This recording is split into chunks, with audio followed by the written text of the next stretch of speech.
Tout au long de l'année, la saison jeune public propose des spectacles pour les enfants à partir de 6 mois. La saison jeune public, c'est différents spectacles sur l'année répartis entre octobre et juin. Ça peut être donc du concert comme aujourd'hui, ou de la danse, du théâtre, de la marionnette, du cirque. Donc on essaye de brasser différents domaines artistiques, disciplines artistiques, et aussi pour différents âges. Donc on propose des choses qui soient accessibles aux tout petits jusqu'aux élémentaires, collège aussi lycée.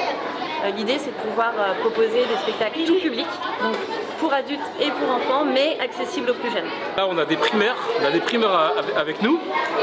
C'est vrai que quasiment, il y en a quasiment qui n'ont jamais vu de spectacle de musique. Donc ça sera une bonne chose pour eux de pouvoir voir ça pour la première fois. Ça leur ouvre l'esprit. Que ce soit tout type de spectacle, théâtre, musique, même cinéma. Je pense que déjà, en termes d'immersion, de voir autre chose aussi.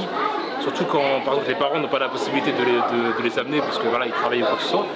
Dans le centre de loisirs, si on a la possibilité de les amener dans des spectacles, c'est encore mieux. Ça peut même leur ouvrir on va dire, l'esprit, même ouvrir des passions chez eux. S'ils voient un spectacle de musique, peut-être pour eux, ça va leur dire j'aimerais bien aussi la faire. Nous, on est preneurs de toutes les initiatives de Gennevilliers. On est récents Gennevillois depuis l'été dernier. On est à l'affût de toute la petite documentation pour venir à chaque initiative avec des prix abordables et des spectacles de qualité. Vous pouvez retrouver la programmation complète sur le site de la ville et sur les réseaux sociaux. Les inscriptions se font par mail ou par téléphone au 01 40 85 64 55. Une participation de 3,50 € est demandée par personne.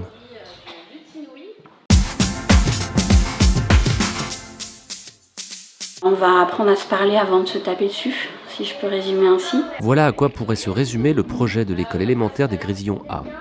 Des enfants de primaire s'adonnent plusieurs fois dans l'année à l'apprentissage de l'éloquence. J'ai appris à bien parler en public, à dire les bons mots, à bien s'exprimer. Le projet a vraiment 2 objectifs, qui est de développer le langage oral pour éviter les violences physiques et de se préparer à parler devant un auditoire. J'apprends à lire des phrases et mes souvenirs.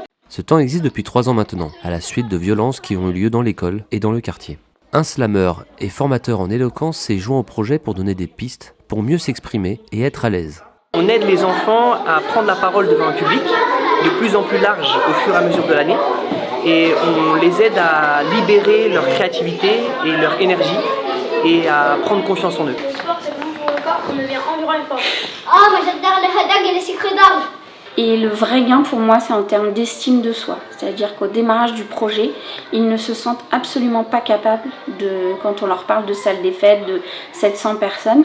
Et puis, au fur et à mesure, la tension, les inquiétudes baissent. Ils ont compris que ce n'était pas honteux de parler devant les autres, mais ça demandait de savoir respirer, de savoir se poser.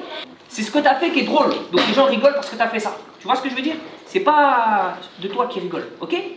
7 classes, du CE1 au CM2, participent au projet. Il se déroule sur 6 temps dans l'année. Il commence par du ping-pong de mots. Il travaille sur les postures et le volume sonore. Puis les enfants écrivent des textes en classe et les expriment à l'oral pendant ces temps.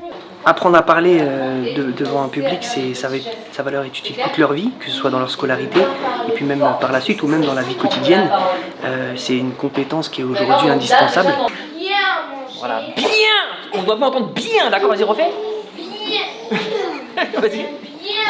Après 3 ans d'expérimentation, les retours sont positifs puisque la situation change. En tout cas, on n'a plus eu pour les enfants concernés par le projet de situations de violence extrême comme on a eu il y a 4 ans. Avec trop de sucre, on devient obèse. Avec trop de sport, on devient trop maigre. Super!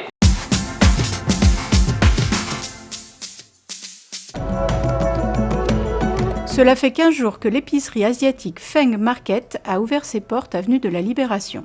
Les habitants du quartier y auront d'ailleurs reconnu un visage familier, celui de Rui Rui, qui tenait auparavant la caisse du tabac située à quelques mètres seulement. Vu qu'ici il n'y avait pas, et que nous aussi on est parti loin pour acheter des marchandises asiatiques, donc après on s'est dit on va ouvrir un magasin pour être plus pratique.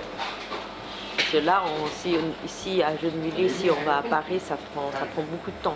Boissons, sauces, produits secs, surgelés. L'épicerie propose un nombre impressionnant de produits 100% asiatiques. Il y a plein de légumes qui viennent d'Asie. Par exemple, il y a des choux-fleurs chinois. Ensuite, il y a des taros. Ça, c'est asiatique aussi. Et il y a des légumes moutarde. Nous aussi, on les mange. Donc, on connaît un peu les produits. Ici, Rui propose donc ce qu'elle mange, mais ce n'est pas tout, puisqu'elle n'hésite pas non plus à partager ses trucs et ses recettes pour cuisiner ce qu'elle vend. Je donne ce que je connais en fait, mes conseils, les cuissons, tout ça.